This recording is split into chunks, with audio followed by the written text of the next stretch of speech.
Hello, my friends. Welcome back to another Spin Sucks Ask Me Anything. I am Gini Dietrich. Have a very interesting question today, which is, how do I work effectively with lawyers during crises, or really just about any time?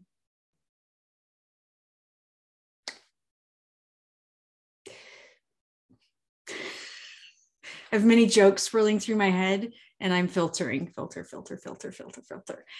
Okay, so I'm going to tell you what has worked for me and how I got here. So in the very beginning of my agency's life, we did a ton of crisis work, and we're working with an attorney. So we were doing all of he would, anytime there was one of his clients had, his firm's clients had a crisis, they would call us. And we did everything from asbestos in buildings and landlords not wanting to take care of it, to discrimination, to employees being fired because they were gay, all sorts of things.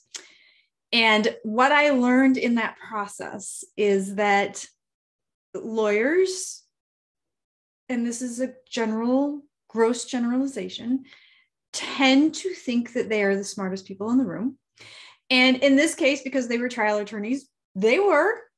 And so what we did is we really focused on building the relationships with them as human beings first, and then bringing in the pieces of it. So as my career and as my agency has grown, and we've continued to do some of that work. Last year, for instance, we were working on a huge crisis, and one of the very first things I did after we got hired is I called and I said to the attorney, you and I need to have a powwow. And I just asked questions, and I listened, and I took a whole bunch of notes, and I just kept asking more and more questions. And that doesn't sound right. I was going to say I made him feel like he was the smartest person in the room, which I kind of did. But it helped because he felt like he was involved in the process, and he felt like he was part of the team, and he felt like we were collaborating with him.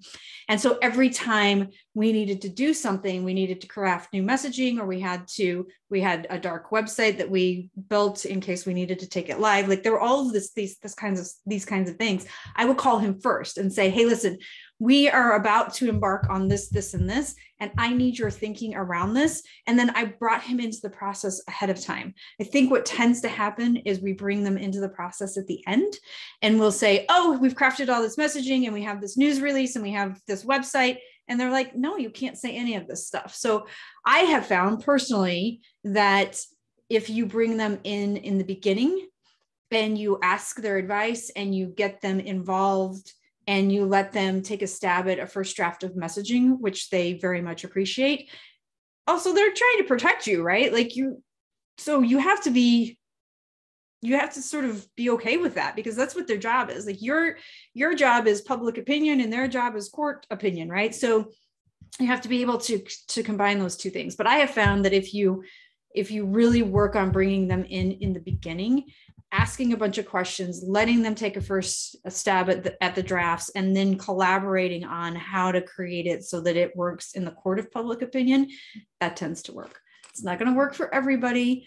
Like I said, this is a gross generalization, but that has worked for me. And it's worked for me for all sorts of attorneys, like corporate attorneys, general counsel, trial attorneys. It's worked in every case. So as they say, we were given 2 ears and a mouth for a reason, so that we spend most of our time listening. And I find that actually that works in many cases, not just with attorneys. So there you have it. If you have questions for us, you can either leave them in the comments below, and we are happy to answer them on a forthcoming video. Or if you have not already joined the phenomenal, very fun Spin Sucks community, you can find us at spinsucks.com/spin-sucks-community. That's spinsucks.com/spin-sucks-community. I'll see you next week.